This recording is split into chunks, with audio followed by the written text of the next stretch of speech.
Welcome back, adventurers and friends, to Adventurers Inward Let's Talk series. For those who are here for the first time, hello, welcome. Thank you for joining us. Just a reminder to hit that like button and be sure to subscribe. It's free. Don't forget to hit the notification bell if you would like to know when I post new videos. Today, we will be talking about living an extraordinary life, starting right where you are.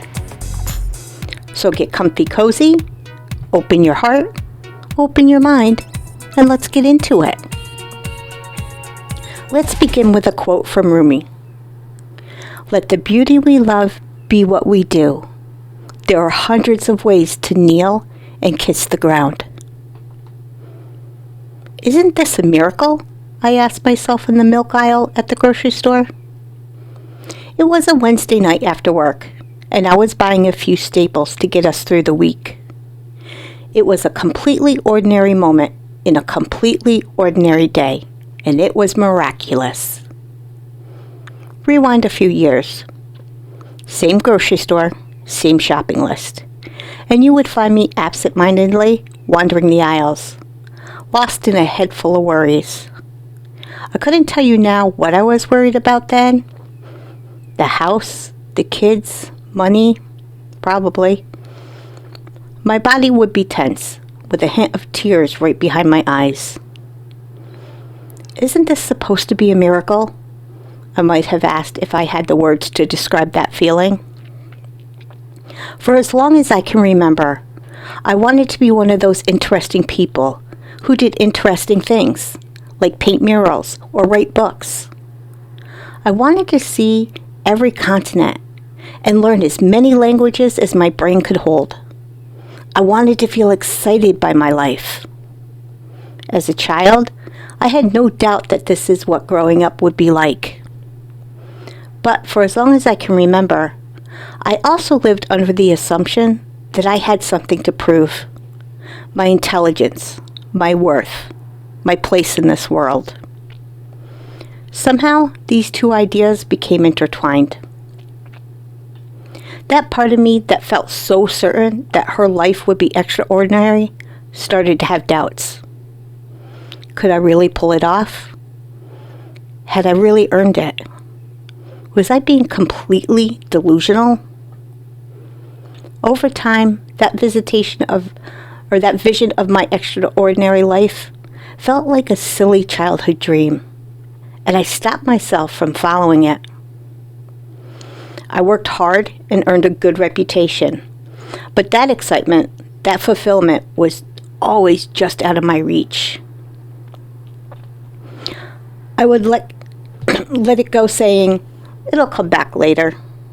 But as I checked off the boxes of life's to-do list, degree, job, marriage, kids, I wasn't feeling anything like I thought I would. The feeling that something was off fueled a restlessness that I mistook for motivation. I poured myself into school and then work, but not necessarily out of excitement. I think a part of me still believed that if you weren't happy, you just weren't working hard enough. What confused me about it all was that my life was overall good. I had a beautiful growing family, a stable job, and a safe, comfortable house.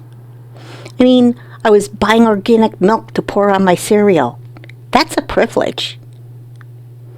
So, if nothing was wrong, why didn't it feel right? I'd scold myself for not being more grateful, but I couldn't shake the feeling that I didn't feel the way I wanted.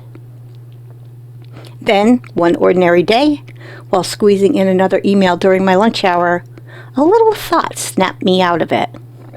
You're missing the point, Elizabeth. Time stopped just long enough for me to notice my racing heart. Maybe you've had these epiphanies where you're amazed by your own wisdom and you feel so incredibly clear and awake. Maybe it was during a life-changing event, or maybe, like me, it was during an everyday moment, like buying toothpaste or feeding the dog. The immediate effect wasn't anything extreme. There was no out-of-body experience, no inexplicable knowledge of the universe, just an ordinary little thought that led to another ordinary little thought. What if living an extraordinary life isn't about the details? Every now and then, I'd pull out a list I made that day and add a thought or two to it. The list starts off with the title, "The Point Is," and below that, my list begins. Overflowing, seeing more magic, doing what you love, being happy, being present, feeling bright, brave, and brilliant, waking up and appreciating the mountains, my children knowing how much they are loved, gratefully receiving everything I have, letting myself unfold, alignment, not approval, trusting the wisdom of my own heart, 100% up to me. And in a gradual, ordinary kind of way, I figured it out. That feeling I wanted wasn't an outcome. It wasn't something that would happen, quote unquote, when. It wasn't in the details at all. It's your feeling and your feelings, moment to moment, that make your life extraordinary. There is no committee keeping score and waiting to grant permission to begin. There's just us, the people we care about, our corner of the world, and those little moments. And we have a choice in what we do with them. That feeling that something was wrong wasn't about my reputation or my checklist. It was about my awareness of the miracles right in front of me and my willingness to take conscious, meaningful steps that felt extraordinary to take. Since that day, my life has changed dramatically. We live in the same house. We shop at the same store. I have the same job. But now, I'm also one of those people who is curious about everything, who loses themselves in creative projects just because, who creates art, writes poetry, and self-publishes books. I've become one of those people who sees even the most ordinary moment at the grocery store on a Wednesday afternoon as extraordinary. How did I do it? I simply let myself begin right where I was. You may have a completely different version of extraordinary, and that's what's so perfect. How to live an extraordinary life is entirely up to you. It's your life, after all. The action itself isn't as important as the intent behind it. As long as your intent is to make something in your world just a little better, to learn something just a little deeper, to try something you're just a little curious about, it's foolproof. You couldn't institute pizza, Saturdays, or travel the world, saving endangered species. Both are extraordinary. If you're not sure where to begin, here are a few things to try. They changed the world for me. Be tenacious in your appreciation and optimism. First, slow down and look around. Then appreciate anything and everything you possibly can. Thank the sun. Thank the water. Thank the air you breathe. Look out for the funny things that happened on your way to work. Beautiful sunsets and acts of human kindness. Even when everyone around you wants to complain about the boss, be the one who notices that it's such a nice day. When I talked about my day, I used to begin with something that went wrong. Then I gave myself one tiny challenge. Lead with gratitude. I made a point of starting conversations with something positive as often as I could, which meant I had to start looking for those positive things and remembering to bring them up.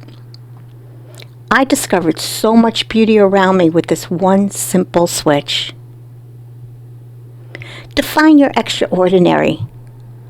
What do you want to see in this lifetime? What do you want to learn?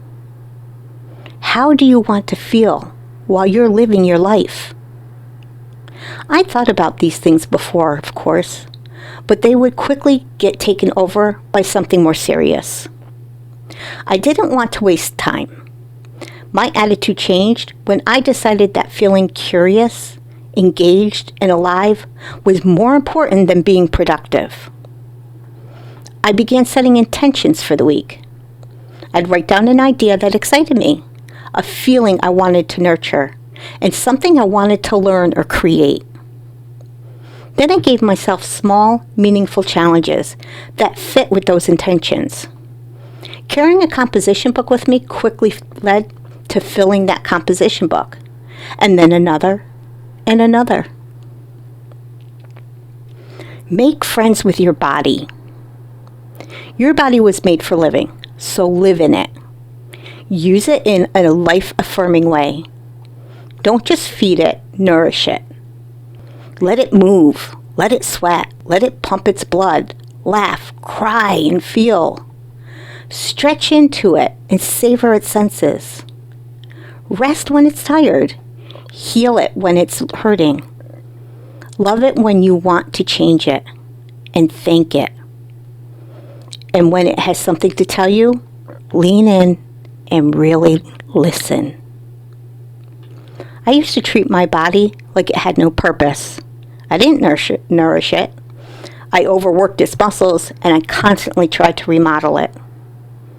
It wasn't until I started paying attention to how I feel now that I asked myself, is this how you would treat a child or an animal in your care?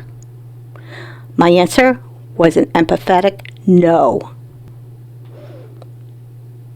Lose yourself in curiosity and creativity. Follow the fun and let yourself overflow. Take on a ridiculous project just because it lights you up, even if it is silly. You're too old or it's wasting time. Let it be messy. Let it change direction. And let it fail spectacularly. The outcome isn't as important as the process of it. I practice this by painting with children where I volunteer. They are experts at following curiosity and creativity. When I'm painstakingly sketching a dog or a flower, they're creating imaginary animals in underwater kingdoms and then covering the entire thing in handprints when the inspiration strikes. Every time I shake my head with a smile. This is supposed to be fun, remember? Be of service in a way that's meaningful to you. Share something. Create something. Teach something. Go where you are masterful and add value to the world in any way that's accessible to you. Feed the hummingbirds, pick up litter, and volunteer in your community. Big or small, it doesn't matter. It's the meaning behind it that makes all the difference. So here are my final thoughts about living an extraordinary life and starting right where you are. I started by cultivating the kind of presence I wanted to have in my own life. I wanted to feel present at home. So I reduced the expectations I put on myself. The house may be messier, but our weekend adventures at the park are nothing short of extraordinary. If you've ever wanted to feel differently in your life, take one little ordinary step, and then another. Let your feelings guide you. Your extraordinary life is waiting for you on the other side. Remember to be kind to yourself. Give yourself grace. And always, always love yourself. Thank you for joining me.